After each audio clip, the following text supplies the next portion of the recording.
Hello बच्चों, स्वागत है आप सभी का आपके अपने इस नए चैनल गुरु मंत्रा में। तो आज हम लोग सीखेंगे हमारे आसपास के पदार्थ के बारे में, जो कक्षा 9 का चैप्टर है। तो कक्षा 9 का पहला चैप्टर है ये। उसके बाद कल फिर दूसरा चैप्टर के लिए फिर से वीडियो अपलोड होंगे। तो पहला चैप्टर देखते हैं आज। आपके एग्ज़ाम मार्च में शुरू होने वाले हैं, 8 तारीख से या फिर 4 तारीख से। ये मुझे नहीं पता, ये सर बता देंगे। पर अभी हम लोग जल्द से जल्द स्टार्ट करने की कोशिश करते हैं। हमारे आसपास के पदार्थ। तो पहला क्वेश्चन लेके चलते हैं एमसीक्यू पर। पदार्थ किसे कहते हैं? तो पदार्थ किसे कहते हैं, यहाँ ऑप्शन में देख सकते हैं, आप लोग पढ़े भी हैं। ऑप्शन नंबर बी में देखिए, जो स्थान घेरता है और द्रव्यमान रखता है उसे ही पदार्थ कहते हैं। आप पढ़ चुके होंगे। जो केवल दिखता है उसे पदार्थ नहीं कहते हैं। प्रकाश भी तो दिखता है लेकिन वो पदार्थ नहीं है। क्यों? वो स्थान नहीं घेरता है और द्रव्यमान नहीं रखता है। और सी में, ऑप्शन सी में देखिए, जो केवल ठोस हो, जो केवल ठोस हो। द्रव भी तो होता है, गैस भी हो तो होता है पदार्थ। द्रव कैसे होता है? उसको नापिएगा तो आपका द्रव्यमान दिखाएगा। जैसे ये कण है, गैस के कण है, उसको बैलून फुला के नापिएगा तो उसके भार जो है अधिक होंगे, बजाय के आपका बिना फुला हुआ बैलून है उसका पल्ला कम होगा। तो उसके बाद आप देखिए, जो केवल गैस हो ये भी नहीं होगा, जो केवल ठोस हो नहीं, द्रव भी तो होता है। जो केवल दिखता है, अभी इस डिस्कस किए हम लोग। ऑप्शन नंबर बी ले लीजिए। अब अगला प्रश्न की ओर चलते हैं। निम्न में से कौन सा पदार्थ नहीं है? हम लोग अभी डिस्कस किए थे कि पदार्थ स्थान घेरना चाहिए, उसका द्रव्यमान होना चाहिए, वही पदार्थ कहलाएगा। तो हवा का होता है क्या? हाँ, हम लोग डिस्कस किए थे। हवा का तो द्रव्यमान होता है। जिसे बैलून फुला के नापिएगा तो उसका पलड़ा भारी होगा। अब खाली बैलून को नापिएगा तो उसका पलड़ा हल्का होगा।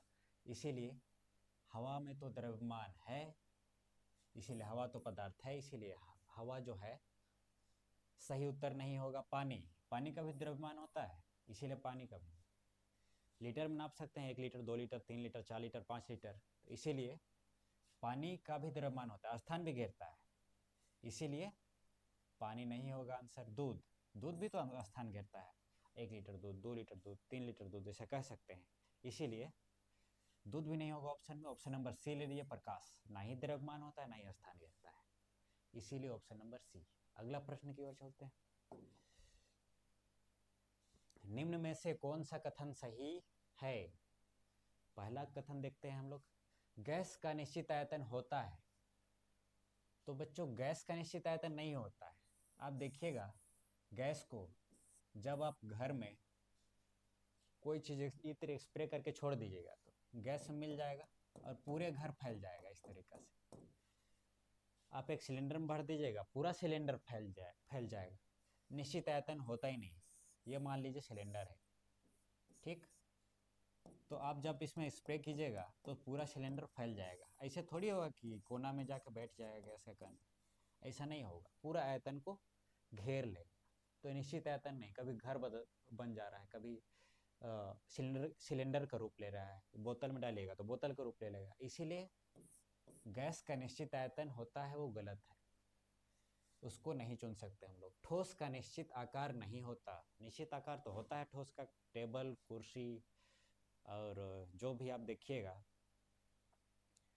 चीनी, नमक, ये सब का क्या होता है? निश्चित आकार होता है। इसीलिए नहीं होता है वो तो गलत हो जाएगा। द्रव का निश्चित आयतन होता है, जी बिल्कुल, द्रव का तो निश्चित आयतन होता है। जैसे 1 लीटर पानी को आप किसी भी दूसरे बीकर में डाल दीजिएगा तो 1 लीटर रहेगा, 2 लीटर थोड़ी हो जाएगा। या फिर फर्श पे फैला दीजिएगा तो आधा लीटर थोड़ी हो जाएगा। इसीलिए ऑप्शन नंबर सी सही होगा, द्रव का निश्चित आयतन होता है। गैस संपीड्य नहीं होती है। संपीड्य मतलब क्या होता है? एक नया चीज आ गया, सीखते हैं। संपीड्य वही होता है जिसे दबाया जा सकता है। गैस को दबाया जा सकता है, जी हाँ बिल्कुल। एलपीजी में जब हम लोग गैस भरते हैं, एलपीजी सिलेंडर में, प्रधानमंत्री उज्ज्वला योजना वाला, तो आप दबाइएगा गैस को तो लिक्विड फॉर्म में हो जाएगा। तो आप हिलाइएगा तो लगेगा कि अंदर पानी। तो गैस ही दबा दबा करके संपीड्य करके डाला हुआ रहता है। तो संपीड्य नहीं हो सकती यहाँ लिखा है तो गलत हो। संपीड्य तो हो सकती है, मतलब दब सकती है। कंप्रेस हो सकती है, उसी को कहते हैं संपीड़न। अगला प्रश्न, ठोस की संपीड़ितता कम होने का कारण है, क्या कारण है? कणों की अधिक गति, संपीड़ितता कम मतलब कम दबाया जा सकता है ठोस, यहाँ कह रहा है। तो बिल्कुल ये सही बोल रहा है, संपीड़ितता कम होने का कारण क्या है? कण जो है आपस में सटे हुए, इसको और दबाया नहीं जा सकता है। कणों की अधिक गति तो नहीं है, बिल्कुल भी गति नहीं है, यहाँ पर आप देख सकते हैं। तो इसीलिए ऑप्शन नंबर ए को नहीं चुनते हम लोग। कणों के बीच अधिक स्थान, अधिक स्थान नहीं है, बहुत कम स्थान है। ई है ठोस का। अब जब आप देखिएगा द्रव का, तो इसमें देखिएगा कण जो है थोड़े दूर दूर रहते हैं, द्रव यानी लिक्विड पानी। अब देखिए गैस का, और दूर दूर रहते हैं, एक यहाँ तो एक यहाँ तो एक यहाँ, स्थान बहुत ज़्यादा रहता है, इसीलिए अधिक स्थान तो नहीं होता है। कणों के बीच कम स्थान, जी हाँ बिल्कुल, कणों के बीच कम स्थान होती है। जब यहाँ देख सकते हैं आप लोग, बिल्कुल भी स्थान नहीं है, नेग्लिजिबल। इसीलिए ऑप्शन नंबर सी ले लीजिए, कणों के बीच कम स्थान। कणों का स्वतंत्र होना ही तो गैस में होता है, ठोस में थोड़ी होता है, इसीलिए डी तो ऑप्शन होगा नहीं। आगे चलते हैं। द्रव का आकार निश्चित नहीं होता क्योंकि कण बहुत दूर होते हैं, कण स्थिर होते हैं, कणों के बीच आकर्षण कम होता है, द्रव भारी होता है। क्या जानते हैं? ऑप्शन नंबर ए को डिस्कस करते हैं। कण बहुत दूर होते हैं, ये तो गैस में होता है, द्रव में थोड़ी होता है, इसीलिए ऑप्शन नंबर ए तो नहीं होगा। इसीलिए अब बी को देखते हैं। कण स्थिर होते हैं, स्थिर तो होते नहीं द्रव में। देखिए मान के चलिए द्रव का क्या है, कण है, जब आप इसमें स्याही डालिएगा तो पूरा फैल जाएगा। क्यों फैलेगा? क्योंकि कण गति कर रहे हैं इधर से उधर, जैसे जैसे गति करेंगे वैसे वैसे स्याही पूरे बर्तन में फैलते जाएगा, जितना दूर पानी रहेगा पूरा पानी में फैल जाएगा। इसीलिए कण स्थिर होते हैं इसे तो नहीं बोल सकते हैं। कणों के बीच आकर्षण कम होता है, जी बिल्कुल आकर्षण कम होता है, इसे बोल सकते हैं। आकर्षण कम होता है तभी तो किसी पर फेंकने से छितरा जाता है, नहीं तो ठोस में आकर्षण ज़्यादा होता है, इसको फेंकिएगा ठोस तो ठोसे रह जाएगा,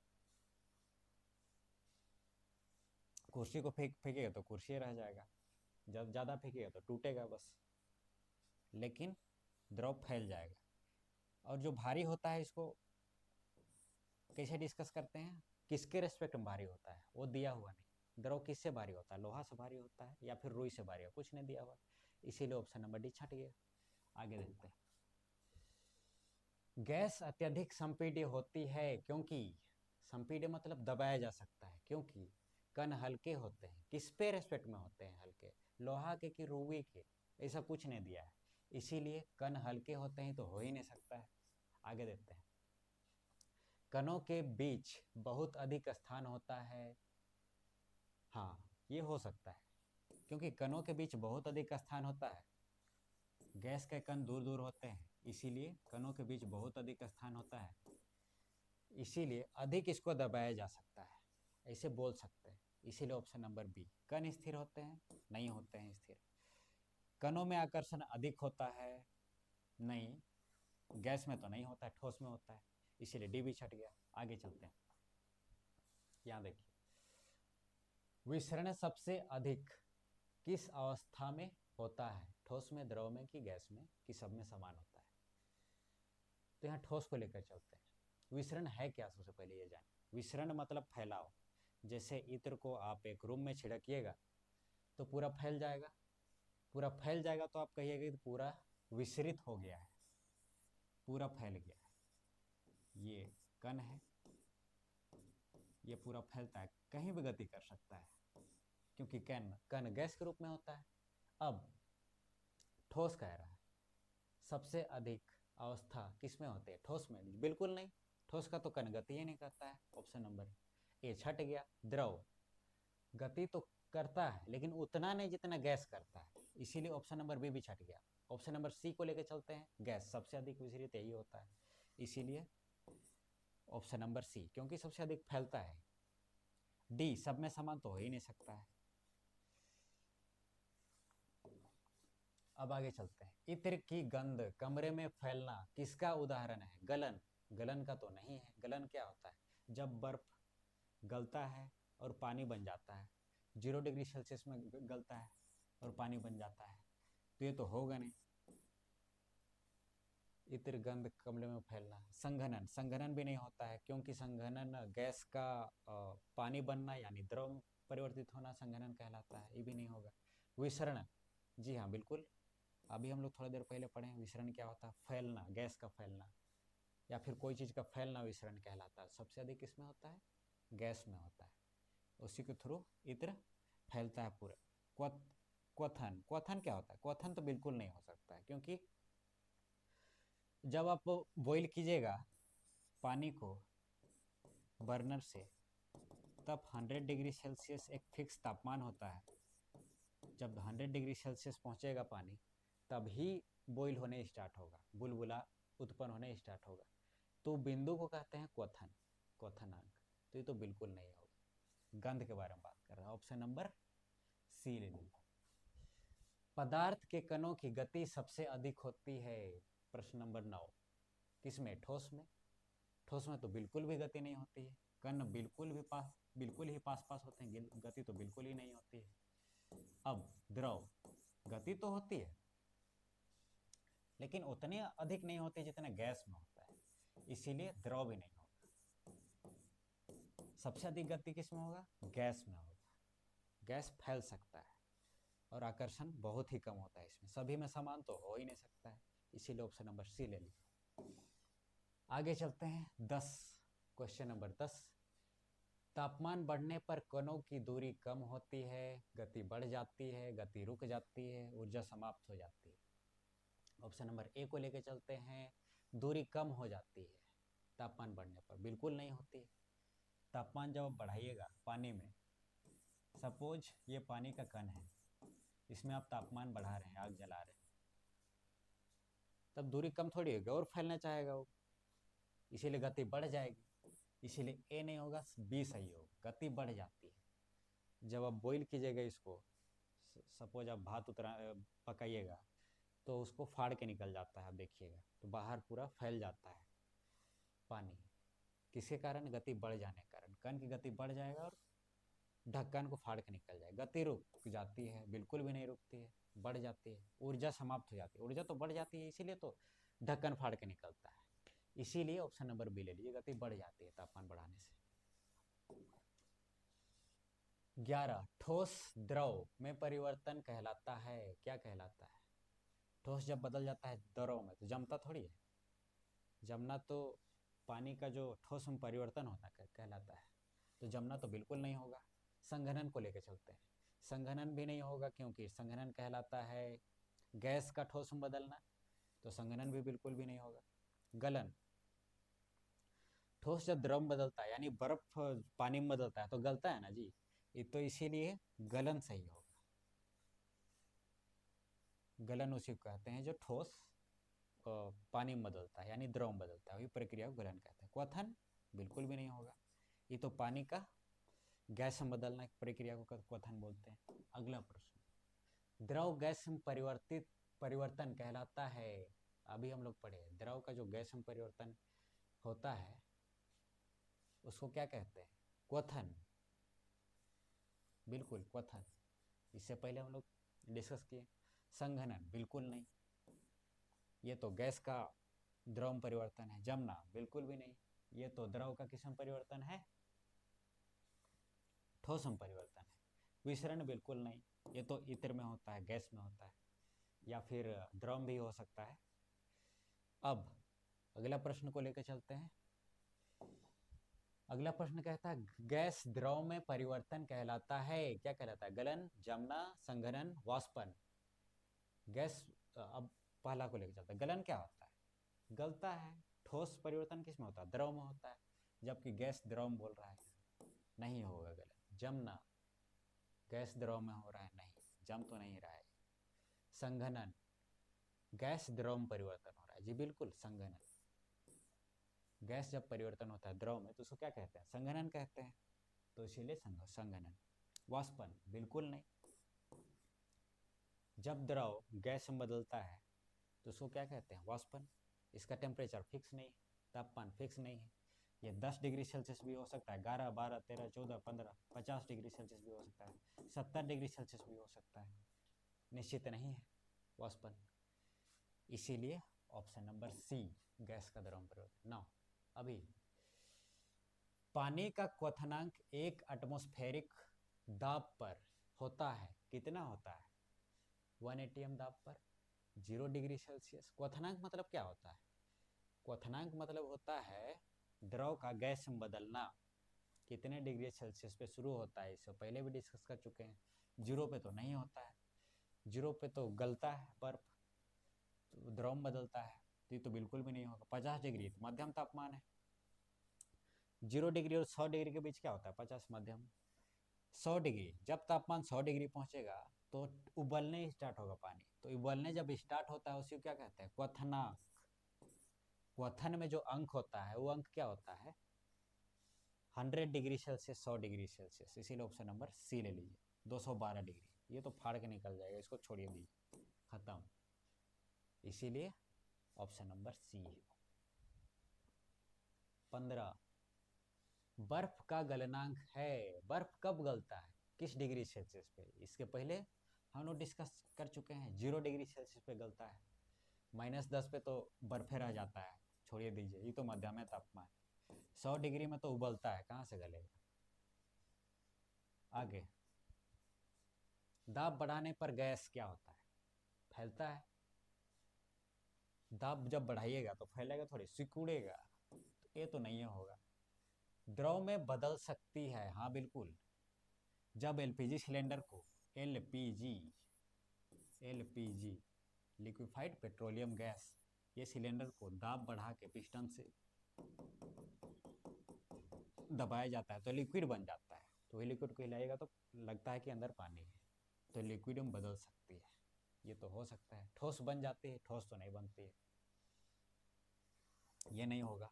समाप्त हो जाती है, गैस समाप्त थोड़ी होगी दबाव बढ़िएगा तो, इसीलिए ये भी नहीं होगा। भले दब सकता है लेकिन समाप्त नहीं होगा। अगला प्रश्न, एलपीजी सिलेंडर में गैस द्रव के रूप में होती है क्योंकि ताप अधिक होता है, दाब अधिक होता है, दाब अधिक होता है, दबाव अधिक होता है। इसीलिए क्या होता है, सिलेंडर में द्रव के रूप में होती है।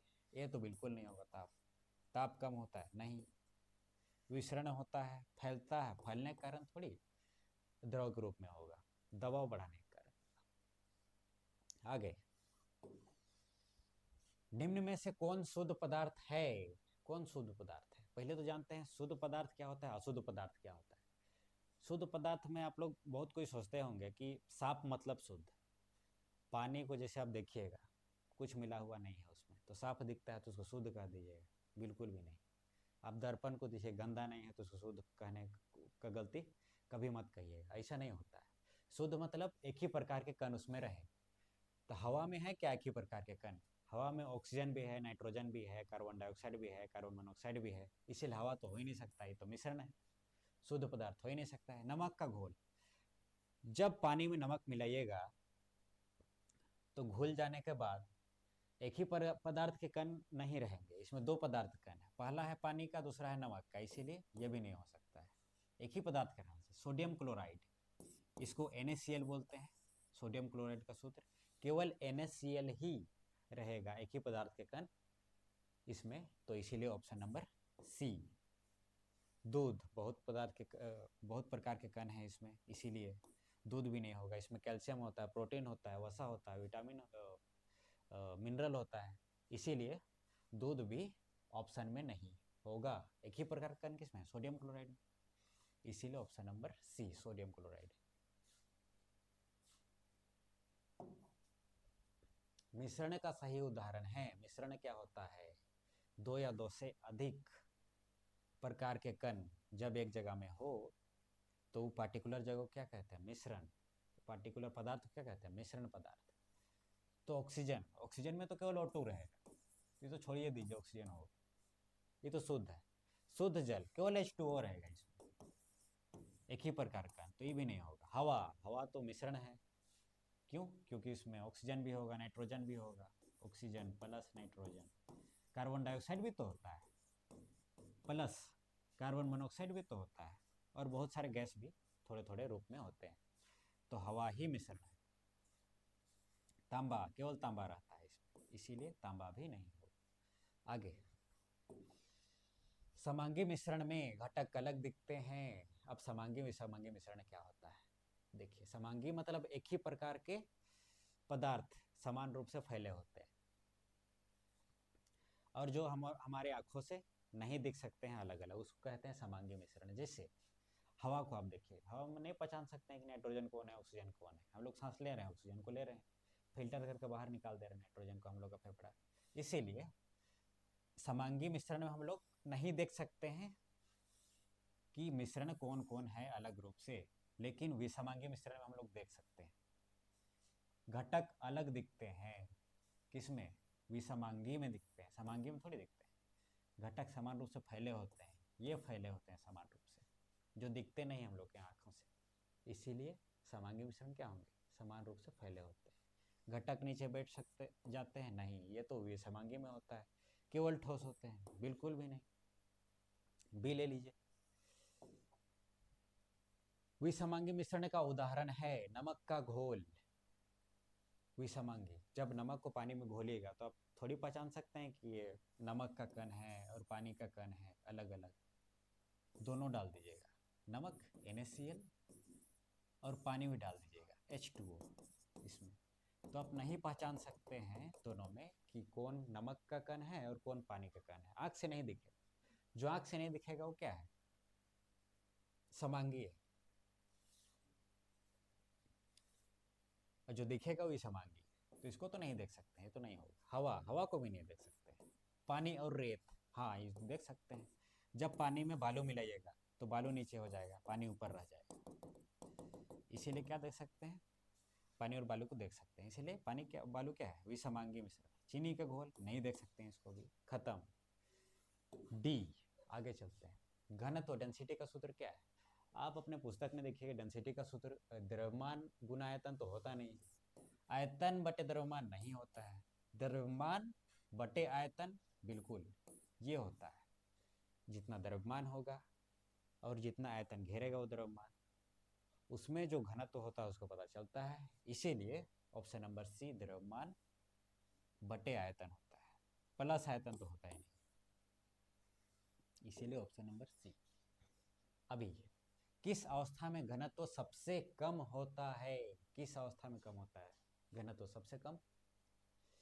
देखिए, ठोस के कण बहुत ज्यादा नजदीक होते हैं, पहले ही पढ़ चुके हैं हम लोग। द्रव में थोड़े से दूर होते हैं, गैस में तो बहुत ज्यादा दूर दूर होते हैं कण। इसीलिए घनत्व सबसे कम किस में होता है? गैस में होता है। ऑप्शन नंबर सी ले लीजिए, सभी में समान तो नहीं हो सकता है। 24, पदार्थ के कणों में होता है, क्या होता है? आकर्षण, केवल आकर्षण नहीं, गति भी तो होता है। केवल गति नहीं, आकर्षण भी तो होता है। गति और आकर्षण दोनों, जी बिल्कुल, गति और आकर्षण दोनों। इसीलिए ऑप्शन नंबर सी ले लीजिए।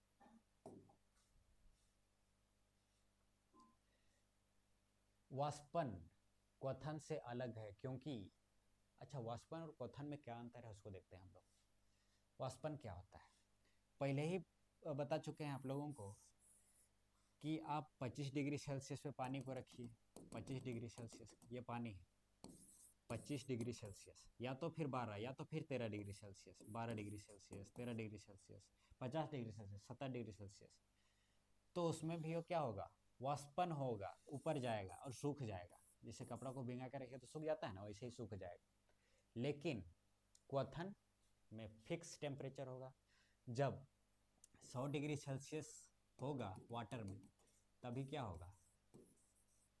बॉइलिंग स्टार्ट होगा, उबलना स्टार्ट होगा। जब उबलेगा तो उसको क्या कहते हैं? क्वथन कहते हैं। तो फिक्स टेम्परेचर में होता है कितना डिग्री? 100 degree Celsius. तो यही अंतर है। तो यह केवल गैस में होता है? जी बिल्कुल नहीं, द्रव में तो होता है। यह किसी भी ताप पर हो सकता है, हाँ किसी भी ताप पर हो सकता है, ये सही है। 25 डिग्री ताप पर भी, 12 डिग्री भी, 13 डिग्री भी, 14 डिग्री भी, तो किसी भी ताप पर होता है। Option number B. यह केवल उच्च ताप पर नहीं, निम्न ताप पर भी होता है वाष्पन। जैसे 12 डिग्री है, ठंडा दिन वाला है, तो ठंडा दिन में भी होता है।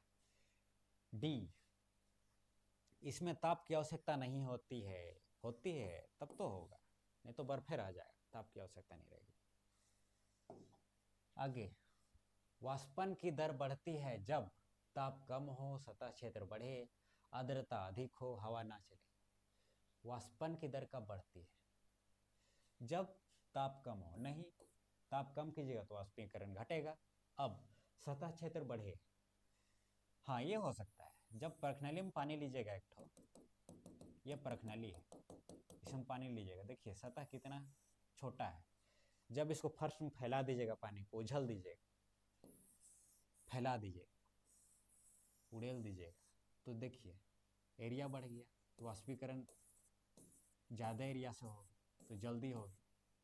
जब सतह क्षेत्र बढ़ा दिए तो वाष्पीकरण की दर क्या होगी? बढ़ गई। इसीलिए ऑप्शन नंबर बी ले लीजिए। आर्द्रता अधिक हो, नहीं नमी अधिक होने से कहाँ से होगी, वो तो कम हो जाएगी। हवा ना चले, हवा नहीं चलेगी तो और कम जल्दी, कम मतलब कम समय में कपड़ा सूखेगा, इसीलिए ये भी नहीं होगा। Option number B. आगे, पसीना सूखने से शरीर ठंडा होता है क्योंकि संघनन होता है। संघनन तो बिल्कुल नहीं होता है। पसीना जब सूखता है हमारे शरीर में बच्चों, तो ये जान लीजिए कि जो तापमान होता है, ये शरीर है मान के चलिए, जब पसीना आ गया उसको, जब सूखेगा पसीना ऊपर जाएगा, वाष्पीकरण होगा, यहाँ से भी सब तरफ से वाष्पीकरण होगा। तब जो हीट होगा, उष्मा होगा, वो बॉडी के अंदर से लेगा, शरीर से लेगा हीट, तब शरीर ठंडा होता है। तो संघनन में तो नहीं होगा, गलन बिल्कुल नहीं। उष्मा अवशोषित होती है, जी बिल्कुल, उष्मा अवशोषित किसकी होती है? बॉडी में होती है। इसीलिए ऑप्शन नंबर सी लीजिए। दबाव बढ़ता है, बिल्कुल नहीं बढ़ता है दबाव। आगे, निम्न में से कौन सा युग्म सही है? बर्फ को क्या कहते हैं? द्रव कहते हैं। सही बोल रहा है क्या? बिल्कुल सही नहीं बोल रहा है। द्रव को तो द्रव नहीं बोलते हैं, इसको ठोस बोलते हैं। भाप को ठोस बोलते हैं? नहीं बोलते हैं, भाप को तो गैस बोलते हैं। पानी को द्रव बोलते हैं? बिल्कुल सही, पानी तो द्रव ही होता है। हवा को ठोस बोलते हैं? नहीं, गैस होता है। इसीलिए ऑप्शन नंबर सी। आगे, पदार्थ की अवस्था में परिवर्तन का मुख्य कारण है रंग। अवस्था में परिवर्तन मतलब क्या होता है? सबसे पहले मान के चलिए ठोस था कोई पदार्थ, ठोस, इसका अवस्था में परिवर्तन करते हैं। ठोस से बदल जाएगा किसमें? द्रव में बदलेगा। तापमान बढ़ाइए, द्रव में बदल जाएगा। फिर तापमान बढ़ाइए, गैस में बदल जाएगा, गैस में हो जाएगा। फिर गैस ठंडा होगा धीरे धीरे, तो फिर द्रव में बदल के क्या होगा? फिर द्रव किस में बदल जाएगा? ठंडा होगा तो ठोस में बदल जाएगा। तो इस तरह से बदलाव होता है, अवस्था में परिवर्तन होता है। तो रंग में तो नहीं होगा। आकार बिल्कुल नहीं, आकार बढ़ाइएगा चाहे छोटा कीजिएगा, ठोस तो ठोसे ना रहेगा, द्रव द्रव ही रहेगा, गैस गैस ही रहेगा। तापमान में दबाव, तापमान और दबाव, जी बिल्कुल। जब तापमान बढ़ाइएगा ठोस में तो द्रव में बदलेगा, फिर तापमान बढ़ाइएगा गैस में बदलेगा, फिर तापमान घटाइएगा फिर द्रव में, फिर तापमान घटाइएगा घटाइएगा फिर ठोस में। इसीलिए, और दबाव भी होता है, असर पड़ता है। जब एलपीजी सिलेंडर को दबाव बनाइएगा तो लिक्विड में बदल गया था, पहले ही हम लोग डिस्कस कर चुके हैं, इसीलिए दबाव भी होगा। द्रव्यमान तो कोई मतलब नहीं है इसका। 1 kg बर्फ लो, 2 kg लो, 3 kg लो, 4 kg लो, वही रहेगा। बर्फ तो बर्फे रहेगा, लिक्विड थोड़ी हो जाएगा। हमारे आसपास के पदार्थों का अध्ययन आवश्यक है क्योंकि केवल परीक्षा के लिए तो हम लोग पढ़ते नहीं हैं, दैनिक जीवन को समझने के लिए पढ़ते हैं। बिल्कुल, मनोरंजन के लिए, मजा लेने के लिए नहीं, केवल खेल के लिए भी नहीं, समझने के लिए। आगे, थैंक यू, खत्म। आगे हम लोग कल कक्षा 9 के अध्याय 2 का अध्ययन करेंगे। हमसे जुड़े रहने के लिए चैनल को शेयर एंड सब्सक्राइब करें। जल्द ही अब कल आते हैं। ठीक है, धन्यवाद।